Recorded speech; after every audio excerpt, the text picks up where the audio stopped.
What if I told you I can make you get on the ground and bark like a dog? What if I told you I can make you act like a cow and go graze over there on the ground? What if I told you I can make you cluck like a chicken? That's all stupid, isn't it? You probably are not going to see too many men doing that. Well, in our culture you may, but typically you wouldn't see that. However, I can make you eat bugs. However, I can make you believe that if I give you more money, that you're going to be better. However, if I make you believe that I can give money to a foreign country, it's going to make your border stronger. It's kind of preposterous, isn't it? Today, let's talk about just that. How we can make you believe anything. Not me per se, but our culture can make you believe anything just because of one obstacle, one thing. And that one thing, it's really your fault. Now, what am I talking about? Let's jump into it. Today's video starts right now.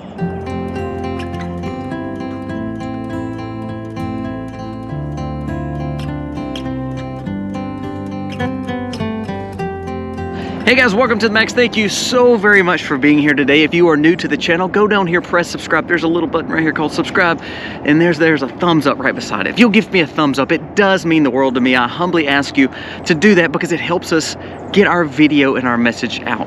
The point of everything that we talk about on this channel is to hopefully make us better as a community, to have a better common sense approach, a wiser outlook, and of course a spiritual betterment to ourselves, to where we can go through a crazy world that we live in. Now, what am I talking about today? I'm really talking about how we indoctrinate the generations, and it's all because of our education. Let's go through some bad facts, but then because of what we're teaching them, because of how we're having psyops, how we're having indoctrinations to our families, like I told you, I can make you eat on the ground like a sheep. This is an article I'm reading from Zero Hedge. It says, American students are falling behind. The poor math skills, the poor educational skills are now looking like it could be a national security threat. There's a most recent study done that shows that American students are way behind when it comes to math skills and really education as a whole compared to the whole world. American students are falling behind. The rather sobering results revealed that 13-point decline in the U.S. students when compared to just 2018. Now, I want to bring this up. Who's in control of our education? We would say the government. I'm going to push back a little bit. Who's in control of taking care of their children to teach their children what their children need to know? You, our families. But what we've learned is our culture has taught us, well, we have to work extremely hard to pay for the things to make our kids have a better life, to make us have a better life, to be able to succeed, to have the big house and the picket fence around it, that we believe that we can pawn our children off to a government to teach them what they need to know. America is putting more money in education per kid, especially in leftist agenda educational indoctrination camps, cities, than anyone else in the world. However, our cities are even worse than nationwide. We're falling behind. So the more money we're putting into our children, so our tax dollars are going into our kids because we pawn them off. We're not any more successful because we're in more debt than we've ever been. We have more credit card debt, more household debt than we've ever been. So we're pawning our kids off because we're quote unquote wanting to make a better life for them. All the while they're getting less education than they're supposed to. So what are they learning for 8 hours a day? I go to church with a bunch of families. Now we're homeschoolers and I'm gonna push you to homeschool because I believe that's our command. Sorry to offend you, but it's true. But there's kids that my kids go to Sunday school with and class with. My kids go to about 4 to 5 hours worth of school a day. They're able to go outside, play, have a good time, enjoy the sun. They can be themselves. So there's times that if they need to get up and go move around, they can. I can make sure that they're getting this all together, you know, a biblical education, but at the same time they can get their math, their science, their history. But then they can go out and do their chores on our farm. They can go out and have fun with their brothers and sisters. 4 to 5 hours, they're done, and the rest of the day is theirs. So they can be kids. They can learn some chores. It's good for them, skills. However, the kids they go to church with go to 8 hours worth of school. Their parents can't hardly get a breakfast in them. They give them this trash food that now has came out that said that Cheerios and oatmeal and all this garbage breakfast that they put in front of you because it's supposed to be easy and helpful and quick is actually harming your kids' bodies. Go back and look at the research. 80% of Cheerios and Quaker Oats and all that is actually bad for your children. Causes infertility, causes overweight, obese, diabetic issues. Go back and read it. The kids go to school for 8 hours a day. They're in like a prison. If you compare school and prison, they're almost the same. They give them the same little lunch. They make them walk straight lines. They can't express themselves. They have to sit in a desk all day to then come home and have 2 or 3 hours worth of homework. Now, how can you be a parent if you've pawned off that responsibility of education to the school that's not teaching them? Your tax dollars are going to that. You're in debt up to your eyeballs. You come home, you're tired after a long, stressful day, and then you have to somehow teach your kids in 2 or 3 hours, which pretty much is funny because you could have done that the earlier part of the day and had the rest of the time to spend with your children, to devote time to doing puzzles and playing with them, getting out playing volleyball, tennis with them. No, instead, you're tired, you're worn out, the kids having to do homeschool, and then guess what?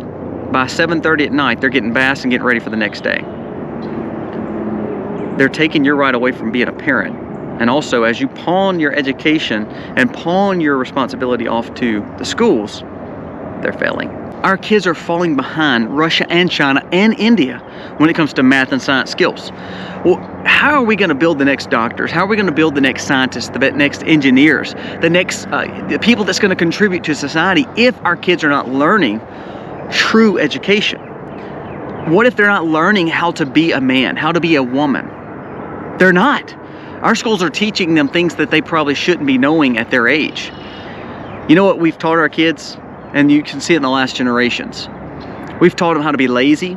We've taught them how to be entitled. We taught them how to be a liability on society. We've taught them how to feel guilty for who they are. We've taught them not to try to push themselves in life. That's exactly what our teachers have taught our kids lately. So what do you have? You have a generation coming up that's sick, that's lazy, never been taught to push through, to make sacrifices. You've taught them how to be entitled. Studies show that more kids now are on prescription medicines than they've ever been. And most of that is because the school is saying we need to control your children. Parents believe it, and parents get their kids hooked on all this medicine at a young age.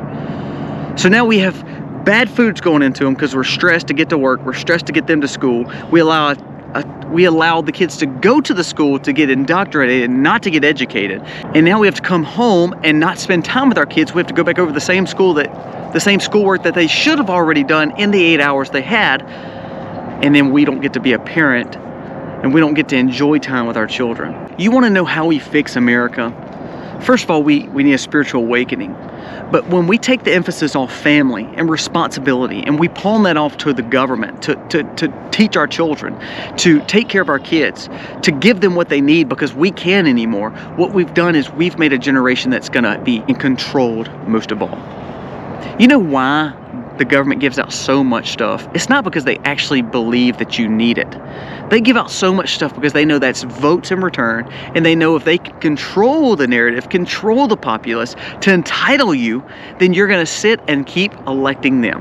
What do you think they're doing with the border? They're letting all these people in to ultimately have a new voting bloc. Now, I know we talk about this day in and day out, but until we understand that the responsibility falls back on the parents and falls back on the nuclear family and falls back on a father and mother in the homes, it falls back on the people trying to raise their children instead of pawning it to the government, then we can't expect anything better from the next generation growing up. I don't say that I'm surprised by where we're at in the culture anymore, because we've let our responsibility go. Now, I'm a working parent, and I'm not saying everybody can go and homeschool. But I'm saying that if you would learn to cut and sacrifice, there may be ways that you can actually put them in a better school, move to a better location, maybe go to private education or Christian education, or homeschool. One thing that came out of good of 2020 was people realized how bad schoolings are and how bad school is, and thinking, well, you know what, I could bring them home, do the same thing, give me time with them, and still do some work on the side. And all of a sudden you've seen a movement towards homeschooling and private education. That's a great thing, I think. Have we not learned that everything the government touches actually doesn't benefit us more? Did you know that we're truly funding studies? the Biden administration just gave over 6 figures to a group that's actually learning how to grow crickets for protein. I mean, I'm just saying, what did I tell you? Can we make you graze on this like a sheep? Yes, because guess what? They've taught you to think cows are bad. They've taught you to think that you have to go to an 8-hour education. They taught you that home education is bad. They taught you that you don't need a garden. They've taught you that you've got to pay this 35% tax. They've taught you that you just follow in line when we tell you to wear a mask. So you are being programmed, and it starts with our children. You know how we can reset everything? We raise children that are godly, God-fearing, and they have a true education, and they can think for themselves. They're building wisdom and common sense. Now, I don't mean to be on rant this morning. I don't mean to offend you if you didn't send your kids to private education or homeschool. But what I am saying is, if your kids are going to school, you better be the best parent you can be and let those kids understand true love and that you want to make sure they're getting education, not indoctrination.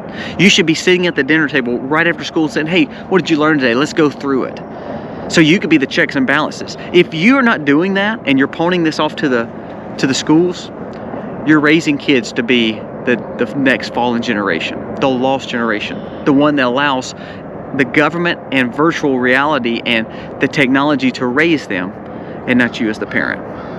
So who do I blame for bad education? I don't know if I blame the government. I may blame us as parents, our generation. I might blame the generation before because they believed that the school system was perfect. Now the question is, Kobe, can we fix the problem? We can. If you're a parent, start being a parent. Don't just be a father and mother, be a mom and dad. Love your kids and let them understand that if they're in school, they need to know what wrong and right is. They need to understand that they're getting education, not indoctrination. You do that. You be the check and balance for the school system. If you are in a bad school, get your kids out. Make the sacrifices to homeschool. Our community has seen the way we live, and we hadn't impacted everybody, but here's what we have done. We've influenced a lot of people to start homeschooling. We've influenced a lot of people to start raising their own food. We've influenced a lot of people to start thinking for themselves, not because we know what we're doing. But you know what? It's because me and Misty said, you know what, we're gonna make the sacrifices to bring our kids home. My wife is a nurse by trade. She can make a lot of money right now to go back in the workforce. But we know our kids are more important than that. I want our generations, I want our 6 kids to grow up and do something better than just be like every other pawn in our society because they were taught that they were entitled and not that they had to earn. We need to get back to merit-based societies where you have to earn what you do. You have to earn your next promotion. You have to earn the money that you're given. You have to work hard for your spouse. You have to work hard for your children instead of it being given to you. Because when it's given to you, that means it comes with a control element. And that control element is exactly what the government wants for you and your family. So my challenge for parents and grandparents and great-grandparents is to teach your children. If you can homeschool, homeschool. If they're in private education, always check it. If they're in public education, you make sure that you're the check and balance. You make sure they understand you have to work harder, actually as a public school parent, to say, you know what? I know they've taught you this, but that's wrong. This is not what we believe. If we want to change the world and we want to change America for the best, first of all, we have to get our educational level up to make the next scientists, to make the next doctors, the next engineers. Because our political class is not wanting that. They're wanting to keep you at the lowest point. You know, part of the agenda that's been pushed by the WEF was if we can make a generation that is lazy, we can make a generation that's over-medicated, and we can make a generation that is dependent, then we can control the narrative, and there will be 2 classes, lords and serfs. And then control is always there. You have to get out of that. The only way to get out of that is to make sure your children are learning the value of work, of merit, of being responsible. Most of all, spiritual. Are you allowing them to see the God-fearing way of living? Are you allowing them to see what love is in your home? All of this matters. Now, this is not dealing with prepping. This is not dealing with survival. This is not dealing with homesteading. But you know what? It actually is. The way we fix our world, you start doing better parenting and take responsibilities and quit pawning it off the government to do it. And if the government is doing it and your kids are in school, I challenge you even more to be the hands and feet of Christ, and you teach your children to make sure they're not being influenced the wrong ways at their school. Be the check and balance. Guys, fix it. That responsibility falls on you, not the government. Biden can't fix your home. Biden can't fix your local community. Only you can fix your home, which will ultimately fix your community. And that change will go all the way up. Guys, thank you for watching. I hope I didn't offend you too much today, but sometimes I think we need to hear truth. And the truth is, the school system's not the failing part. Yes, it fails your children, but we should have never sent them there in the first place. I think back, all the people that I know that I work with that are, 75 and older, they all had school in homes, in regional areas, like community areas, like churches, and they made little schoolhouses out of them, and they co-opted it together. Why don't we get back to that? That might be what we need to do, and let kids see what family structure means, not just schools that look like prisons. This is my thoughts for the day. Let me know what you think. Comment below. If I offend you, you can let me know too. My goal is not to offend you. It's to hopefully wake you up to realize we can do better. Thank you for watching. God bless. Happy homesteading, y'all.